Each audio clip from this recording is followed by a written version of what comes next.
చాలామంది ఇలా హర్ట్ అయ్యి చాలా సెన్సిటివ్గా ఉండి హర్ట్ అయిపోయి వాళ్ళు స్టోన్ హార్ట్గా మారిపోతారు. అంటే వాళ్ళ గుండె రాయి చేసుకుంటారు. కశ్యప్, గుండె రాయి చేసుకుంటే చాలా హ్యాపీ కదా, హర్ట్ అవ్వం కదా.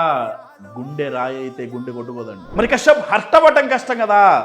స్టోన్ హార్ట్గా ఉంటే హర్ట్ అవ్వరు, నేను కాదనట్లా. కానీ వాళ్ళలో హ్యాపీనెస్ ఉండదు, వాళ్ళలో ఒక జాయ్, ఒక ఎంజాయ్మెంట్ ఉండదు, ఒక ఎక్సైట్మెంట్ ఉండదు. ప్రతి విషయంలో స్టోన్ హార్టెడే. అది చాలా చాలా ఛాలెంజింగ్ అండి. సో గ్లాస్ హార్ట్గా ఉంటే హర్ట్ అవుతున్నాం, స్పాంజ్ హార్ట్గా ఉంటే హర్ట్ అవుతున్నాం, ఎకో హార్ట్గా ఉంటే హర్ట్ అవుతున్నాం అని చెప్పేసి వాళ్ళు స్టోన్ హార్ట్గా మారిపోతారు. మరి కశ్యప్, సొల్యూషన్ ఏంటి? వాటర్ హార్ట్ అండి. గ్లాస్ హార్ట్ కాదు, స్పాంజ్ హార్ట్ కాదు, ఎకో హార్ట్ కాదు, స్టోన్ హార్ట్ కాదు. ఏం హార్ట్ ఇప్పుడు? Water heart. వాటర్ హార్ట్ అంటే మీరు గ్లాసుని కింద వేస్తే పగిలిపోతుంది, వాటర్ని కింద వేయండి పగులుతుందా?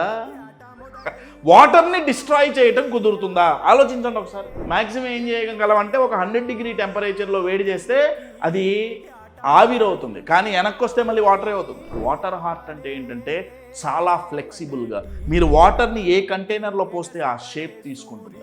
అలానే వాళ్ళు ఏ సిచ్యువేషన్లో అయినా సరే చాలా ఫ్లెక్సిబుల్గా వాళ్ళ ఆలోచన విధానాన్ని మార్చుకొని వాళ్ళని వాళ్ళు హర్ట్ చేసుకోరు.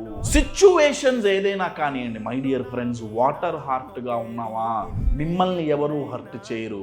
సెకండ్, మిమ్మల్ని మీరు కూడా హర్ట్ చేసుకోరండి. చాలా పాజిటివ్గా, చాలా ఎంతూజియాస్టిక్గా, చాలా ఎనర్జెటిక్గా, చాలా వైబ్రెంట్గా ఉంటారు. స్టోన్ హార్ట్ అవ్వటం అంటే అర్థం ఏంటంటే రోడ్డు మీదకి పోతే యాక్సిడెంట్ అవుతుందేమో అని చెప్పి అసలు రోడ్డు మీద పోకుండా ఇంట్లోనే కూర్చోతాం. వర్కౌట్ అవుతుందా? ఏదో ఒక రోజు బయటికి వెళ్ళమా?